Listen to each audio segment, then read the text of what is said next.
E tu sama mea tonu na tutupo lo tu si tu se mamona o stasi mon mau ya Iesu Keriso.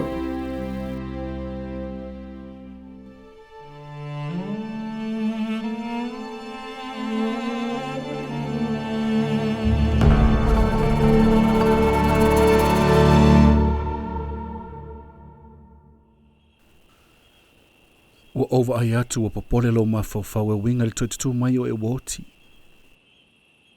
Io e faapefea. Faauta. E leise Toetu se ia mawai le fio mai o Keriso. E iei se taimi o tupo ina o la tutula i mai tangata umma le oti. E iei se avanoi le vaho le oti ma le Toetu mai o le tino. Ma se tulanga o le nganga le fiafia po le pangatia. Se iho le taimi o tupo ina le atua e Toetu mai e woti. Ma Toetu fatasia o le nganga ma le tino. Ma au mai e tutu i luma o le atua. Ma Faamasinoga e tusa ma la tonga luenga. O le nganga o le atua e fota ia le tino, ma le tino i le nganga. Ma o le atua e fota ia vahe ma lima ma sa onga uma i lona tino. E ho oi se la ulu o le ale li loa.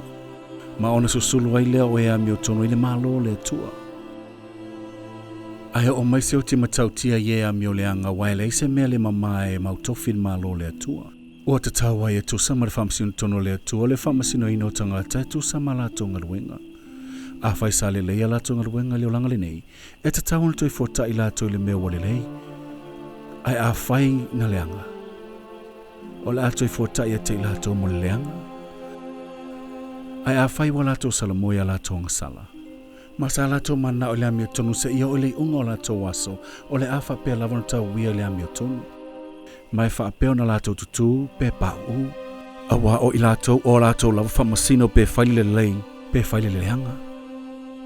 Korianetona aua e te manato na wata ua mai winga le toi fuata inga. O le ato i fuata i oe mai le agasala i le fiafia. O te whai atu i ate oe, e le avea lava, le amio leanga ma fiafia.